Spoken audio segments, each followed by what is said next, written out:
ओम शांति। अमृत वेले किताब भाग 6। बाप से सर्व वरदान ले लो। बाप से वरदान लेने योग्य बनो। अमृत वेले बाप दादा विशेष उमंग उत्साह में रहने वाले हिम्मत वाले बच्चों को विशेष याद करते हैं और विशेष शक्ति देते हैं। उसी समय अपने को पात्र समझ वह शक्ति लेंगे तो बहुत ही अच्छे अनुभव होंगे। अमृत वेले बाबा रोज बच्चों को वरदान देते हैं। अगर रोज बाबा से वरदान लेते रहें तो कमजोरियां आएंगी ही नहीं। तो आत्मा को सारे वरदान लेने योग्य बनाना चाहिए। बाबा से प्यार है तो आत्मा बाप से सर्व वरदान लेने के योग्य बन जाती है। अमृत वेले से ही वरदानों को स्मृति में लाओ। बाप द्वारा जो भी वरदान मिलते हैं उन वरदानों को रोज अमृत वेले और कर्म योगी स्थिति में बार बार दिल से याद करना तो वरदान कायम रहेंगे। दिल शिकस्त कभी नहीं होना। वरदान प्राप्त हैं सिर्फ जैसे स्थूल नैनों में बिंदी निरंतर चमक रही है, ऐसे सदा नैनों में बाप बिंदी को समाकर रखना। रख सकते हो ना? मुश्किल है? मुश्किल नहीं है, सहज है। अच्छा, तो जैसे स्थूल बिंदी निरंतर है ऐसे नैनों में निरंतर बाप बिंदी भी समाया हुआ हो तो और किसी तरफ भी नयन आकर्षित नहीं होंगे, मेहनत से छूट जाएंगे और तरफ नजर जाएगी ही नहीं, बिल्कुल सेफ हो जाएंगे। कुछ भी हो जाए लेकिन नैनों में सदा बिंदी बाप समाया हुआ हो। सदा नैनों में समाया हुआ होगा तो दिल में भी वही समाया हुआ होगा। बाबा से सर्व संबंधों का अनुभव करो। भोले भंडारी बाबा। अमृत वेले बाप दादा विशेष बच्चों के प्रति दाता के स्वरूप और मिलन मनाने के लिए सर्व संबंधों के स्नेह संपन्न स्वरूप सर्व खजानों से झोली भरने वाले भोले भंडारी के रूप में होते हैं। उस समय जो भी करना चाहो, बाप को मनाना चाहो, रिझाना चाहो, संबंध निभाना चाहो, सहज विधि का अनुभव चाहो, सर्व विद्याएं और सिद्धियां सहज प्राप्त कर सकते हो। प्राप्ति के भंडार देने वाला दाता सहज ही प्राप्त हो सकता है। सर्व गुणों की खाने, सर्व शक्तियों की खाने बच्चों के लिए खुली हैं। हर संबंध का सुख लो और नष्टो मोहा बनो। बाप को सर्व संबंधों से अपना बना लिया है। सिर्फ बाप के संबंध से नहीं लेकिन सर्व संबंध बाप के साथ हो गए। बाप को अपना बनाना अर्थात बाप का खुद बनना। तो सर्व संबंध से एक बाप दूसरा न कोई।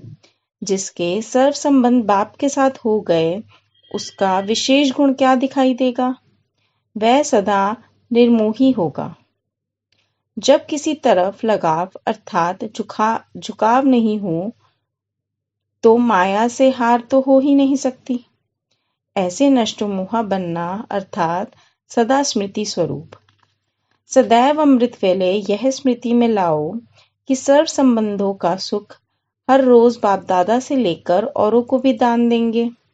हर संबंध का सुख लो, सर्व सुखों के अधिकारी बन औरों को भी बनाओ। ऐसे अधिकारी समझने वाले सदा बाप को अपना साथी बनाकर चलते हैं। जो भी काम हो तो साकार साथी न याद आवे, पहले बाप याद आवे। सच्चा मित्र भी तो बाप है ना। ऐसे सच्चे साथी का साथ लो तो सहज ही सर्व से न्यारा और प्यारा बन जाएंगे। एक बाप से लगन है तो नष्टो मोहा है। एक संबंध की भी अनुभूति से वंचित रहेंगे तो सारा कल्प वंचित रह जाएंगे। समय पर व निरंतर विजय का झंडा क्यों नहीं लहराता है? उसका कारण क्या है? आप लोग भी फंक्शन में झंडा लहराते हो तो समय पर क्यों नहीं लहराता है? कारण पहले से रिहर्सल नहीं करते। ऐसे विजय का झंडा लहराने के लिए मुख्य बात है रियलाइजेशन नहीं है। अमृत वेले से रियलाइजेशन कोर्स शुरू करो। वर्णन तो सभी करते हो लेकिन वर्णन करना और रियलाइजेशन करना अर्थात अनुभूति करना उसमें अंतर हो जाता है। एक है सुनना व सुनाना कि बाप से सर्व संबंध है, लेकिन हर एक संबंधों की अनुभूति और प्राप्ति अपनी अपनी है। तो सर्व संबंधों की अनुभूति व प्राप्ति में मगन रहो तो पुरानी दुनिया के वातावरण से सहज ही उपराम रह सकते हो। हर कार्य के समय भिन्न भिन्न संबंध का अनुभव कर सकते हो और उसी संबंध के सहयोग से निरंतर योग का अनुभव कर सकते हो। हर समय बाप के भिन्न भिन्न संबंधों का सहयोग लेना अर्थात अनुभव करना ही योग है। ऐसे सहज योगी व निरंतर योगी क्यों नहीं बनते हो? बाप कैसे भी समय पर संबंध निभाने के लिए बंधे हुए हैं। जब बाप साथ दे रहे हैं तो लेने वाले क्यों नहीं लेते? सहयोग लेना ही योग कैसे होता है, यह अनुभव करो। माता का संबंध क्या है? बाप का संबंध क्या है? सखा और बंधु का संबंध क्या है? सदा साजन के संग का अनुभव क्या है? यह अलग अलग संबंध का रहस्य अनुभव में आया है।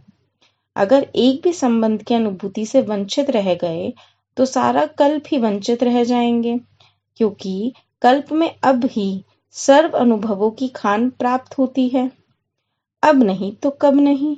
तो अपने आप को चेक करो, किस संबंध की अनुभूति अब तक नहीं कर पाए हैं। दिव्य बुद्धि को यूज करो। दिव्य बुद्धि को यूज करने के अभ्यासी बनो। बाप दादा द्वारा सभी बच्चों को बुद्धि रूपी लिफ्ट की गिफ्ट मिली हुई है। गिफ्ट तो सबको मिली हुई है ना, लेकिन उसको कार्य में लाना हर एक के ऊपर है। यह बहुत पावरफुल और बहुत सहज लिफ्ट की गिफ्ट है। सेकंड में जहां चाहो वहां पहुंच सकते हो। यह वंडरफुल लिफ्ट तीनों लोगों तक जाने वाली है। लिफ्ट द्वारा जितना समय जिस लोक का अनुभव करना चाहो उतना समय वहां स्थित रह सकते हो। इस लिफ्ट को विशेष यूज करने की विधि है अमृत वेले केयरफुल बन। स्मृति के स्विच को यथार्थ रीति से सेट करो तो सारा दिन ऑटोमेटिकली चलती रहेगी। सेट करना तो आता है ना, अच्छी तरह से अभ्यासी होना। दिव्य बुद्धि रूपी लिफ्ट सारे दिन में कहाँ अटकती तो नहीं है। यह लिफ्ट सिर्फ संगम युग पर ही प्राप्त होती है। रूहानी ड्रिल का अभ्यास करो। अमृत वेले यह अभ्यास करना है कि हम जैसे अवतरित हुए हैं। कभी ऐसे समझो कि मैं अशरीरी और परमधाम का निवासी हूँ, अर्थात अव्यक्त रूप में अवतरित हुई हूँ। और फिर स्वयं को भी निराकार समझो। यह 3 स्टेज पर जाने की प्रैक्टिस हो जाए तो जैसे कि एक कमरे से दूसरे कमरे में जाना होता है। तो अमृत वेले यह विशेष अशरीरी भव का वरदान लेना चाहिए। अभी विशेष अनुभव हो। ऐसा अभ्यास करो जो जहां बुद्धि को लगाना चाहे वहां स्वतः हो जाए। संकल्प किया और स्थित हुआ। यह रूहानी ड्रिल सदैव बुद्धि द्वारा करते रहो। अभी अभी परमधाम निवासी, अभी अभी सूक्ष्म अव्यक्त फरिश्ता बन जाएं और अभी अभी साकार कर्मेंद्रियों का आधार लेकर कर्मयोगी बन जाएं। इसको कहा जाता है संकल्प शक्ति को कंट्रोल करना। संकल्प को रचना कहेंगे और आप उसके रचयिता हो। जितना समय जो संकल्प चाहिए उतना ही समय वह चले। जहां बुद्धि लगाना चाहे वहां ही लगे। इसको कहा जाता है अधिकारी। यह प्रैक्टिस कभी अभी कम है, इसलिए यह अभ्यास करो। अपने आप ही अपना प्रोग्राम बनाओ और अपने को चेक करो कि जितना समय निश्चित किया क्या उतना ही समय वह स्टेज रही। दिव्य बुद्धि को चेक कर ठीक रखो। दिव्य बुद्धि का विमान तो शक्तिशाली है ना, सिर्फ यूज करना आना चाहिए। बाप दादा की रिफाइंड श्रेष्ठ मत का साधन है। जैसे आजकल रिफाइन से भी डबल रिफाइन चलता है ना, तो बाप दादा का यह डबल रिफाइन साधन है। जरा भी मनमत परमत का किचड़ा है तो क्या होगा, ऊंचे जाएंगे या नीचे? तो यह चेक करो कि दिव्य बुद्धि रूपी विमान में सदा डबल रिफाइन साधन है। बीच में कोई कीचड़ा तो नहीं आता? नहीं तो यह विमान सदा सुखदाई है। जैसे सतयुग में कभी भी कोई एक्सीडेंट हो नहीं सकते क्योंकि आपके श्रेष्ठ कर्मों की प्रारब्ध है, ऐसे कोई कर्म होते नहीं जो कर्म के भोग के हिसाब से यह दुख भोगना पड़े। ऐसे संगम युगी गॉडली गिफ्ट दिव्य बुद्धि सदा सर्व प्रकार के दुख और धोखे से मुक्त है।